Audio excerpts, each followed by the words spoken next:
The Sphinx of Egypt is one of the most famous ancient sculptures in the world. But how much do you really know about it? In fact, how much does anybody really know about it? There's far more to the Sphinx than most people imagine.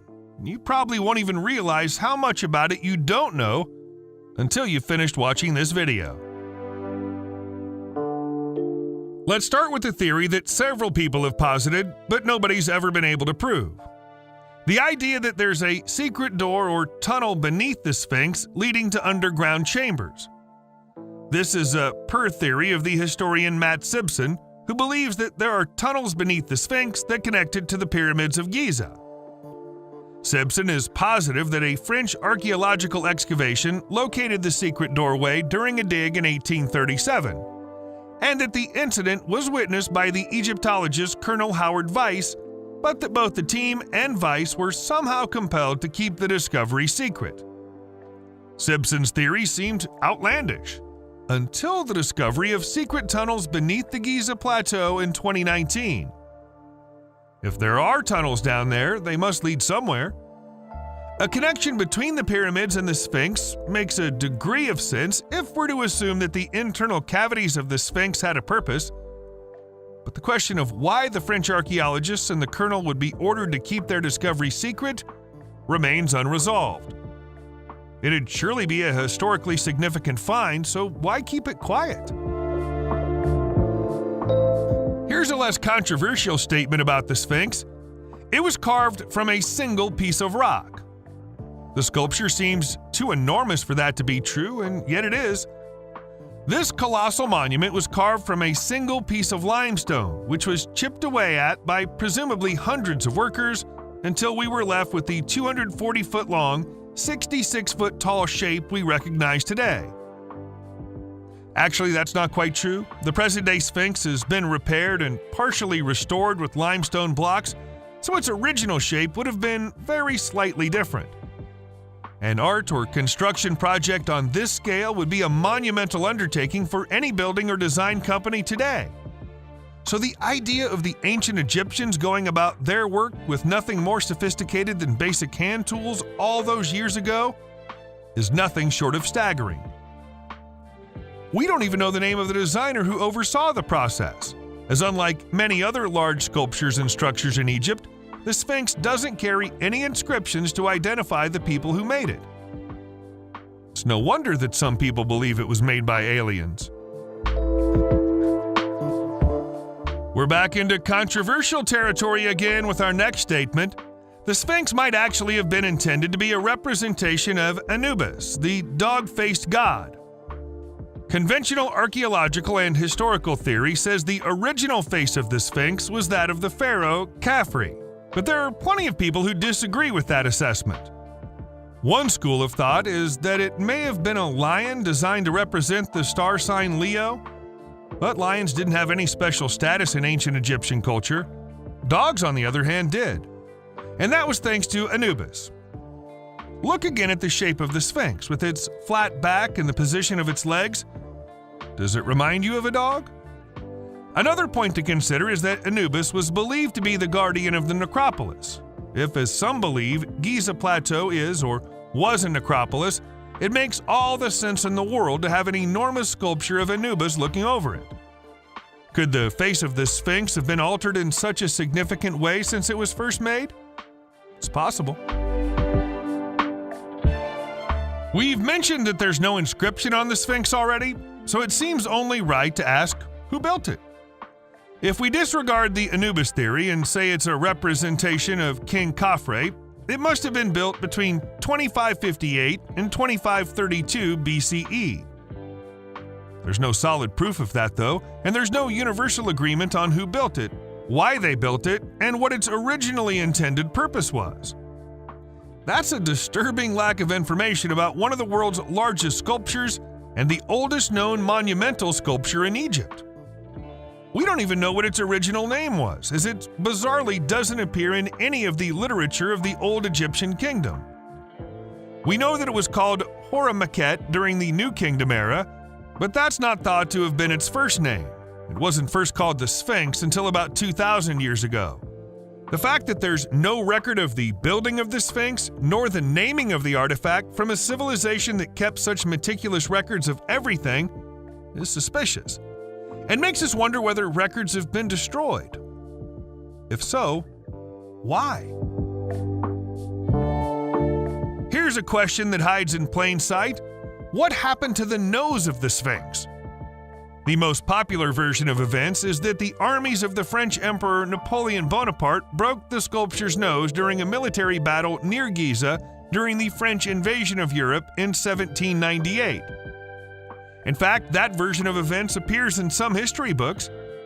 The problem with it is there's no direct evidence for it, no witness testimony, and very little chance that it actually happened in the way the history books describe it. In fact, all the evidence points in another direction. According to the Arabian historian al-Makrizi, the nose of the Sphinx has been missing since at least the 15th century, and perhaps since long before then. Al-Makrizi claims that a Fatimid sheikh called Muhammad Sayyam Eldar was responsible for the destruction of the nose, but there's no definitive proof of that either. The most controversial theory is that the nose was deliberately broken by Europeans upon their arrival in Europe to disguise the fact that the original nose had a classically African appearance and would have proved that the ancient Egyptians were black. Let's follow this a little further. Another idea is that the nose of the Sphinx was washed away by water erosion, but therein lies another problem. There's increasing evidence that through analyzing the effect of water erosion on the Sphinx, we can prove that it's even older than we already believe it to be. According to the geologist Robert Schoch, the erosion that can be seen on the sides of the Sphinx could only have occurred over a period of thousands of years and necessitates regular rainfall. There hasn't been regular and constant rainfall in this part of Egypt for more than 7,000 years, and Schoch's assessment of the erosion damage is that an age of around 12,000 years is more likely. That's unthinkable and would turn everything we think we know about Egyptian history on its head if it could be proven. In the interest of balance, we should point out that many of Schoch's peers disagree vehemently with him and dismiss him as a fringe theorist. Still, the fact that there's water erosion damage visible on the Sphinx at all leads to some awkward questions that mainstream theories can't yet answer. One of the oddest things about the Sphinx is that it wasn't visible to the naked eye in the 18th century, which is yet another reason why the theory about Napoleon breaking its nose can't have been true. He wouldn't have even been able to see it. Until 1798, the Sphinx was completely buried under the Egyptian sand.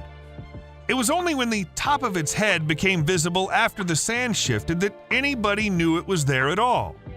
And it wasn't until the 1920s that the French engineer Émile Barrès started excavating it. The project took him 10 years, and so it wasn't until 1936 that the people of the modern world were able to lay their eyes on the Sphinx for the first time. In the 150 years beforehand, several attempts were made by notable figures like the Italian explorer Giovanni Caviglia and the French archaeologist Auguste Mariette, both of whom had to give up when they were overwhelmed by the scale of the task. There's no way that the Sphinx became buried so deeply by accident. It'd be like suggesting that sand might one day rise up and swallow the pyramids. The Sphinx was buried deliberately. We don't know who did it or why. We touched on our next question earlier on in this video, but let's give it the consideration it deserves. Is the Sphinx missing part of its head? By that, do we mean that it once had a full forehead profile and upper skull? Alternatively, as some people believe, did it once have a chin beard? It's obvious that the nose of the Sphinx has been badly damaged, but let's be honest, the rest of the face isn't in great condition either. Some of the wear and tear is to be expected after a minimum of 4,500 years standing in the desert, but not all of the damage to the monument's face can be chalked up to natural processes. Someone has either disfigured or redesigned the sculpture's face, and it might well have happened more than once. We're pointing out the obvious here, but the head is far too small for the body. The Egyptians were never so lax about proportions with their statues. It was something they were meticulous about. Either the head is not the original, which takes us back to the Anubis theory, or it's been chiseled down and chipped away at so much that there's barely any of the original left. There's been a far more recent mystery about the face of the Sphinx, and it all revolves around a photograph that was published in 2022, apparently showing the monument with its eyes closed. That clearly ought to be impossible, as the Sphinx has had its eyes open ever since it was excavated in the 1930s. Still, multiple images circulated on social media that clearly seem to show the sculpture with both eyes shut as if it were asleep. Some fringe theorists even declared it to be a sign of the impending apocalypse. However, there's likely to be a very simple explanation for this apparent miracle. There are only two possibilities here. The first is that the apparent photographs of the Sphinx with its eyes closed have been taken from a very specific angle and are an optical illusion. The second is that somebody has photoshopped the original images. Given that there are several photos taken from different angles, the Photoshop explanation seems more likely. We can assure you that thousands of people have seen and taken pictures of the Sphinx once these fake photos began to circulate, and its eyes are most definitely still open. Earlier on, we alluded to the possibility that the Sphinx might have had a beard. We'll come clean. That's less of a possibility and more of a solid fact. We know it's a fact because there's a decent chunk of the Sphinx's beard in the collection of the British Museum. It's one of many ancient Egyptian artifacts in the British Museum, which, if we're brutally honest, probably shouldn't be there. The official version of history says that the broken beard was found in pieces between the front paws of the Sphinx during the 19th century. We know that can't be true.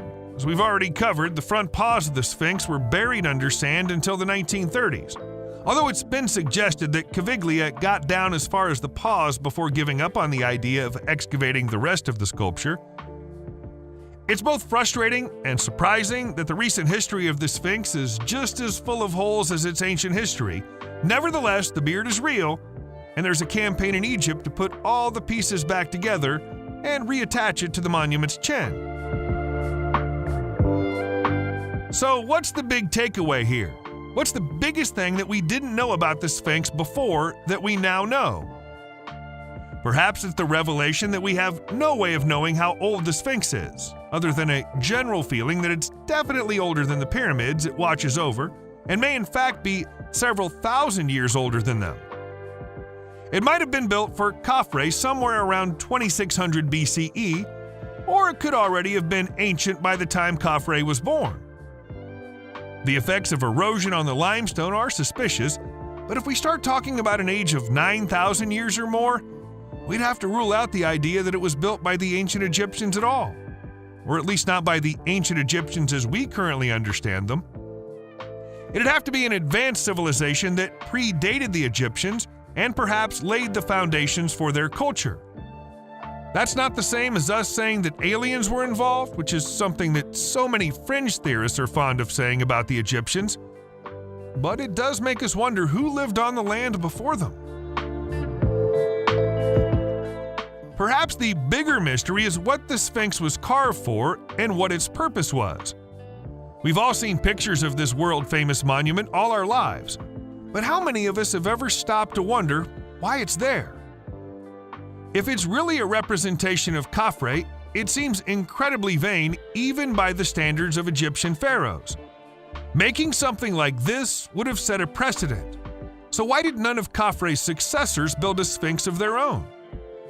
If, on the other hand, it was first conceived as an enormous sculpture of Anubis, why was it ever changed? Why is the head so much smaller than the rest of the body? And what happened to the original head? Why are there no written records of its creation? What was it called when it was brand new? Did it have a higher purpose, or was it just an impressively huge sculpture that stood as a monument to the power and influence of one particular pharaoh at one particular point in time?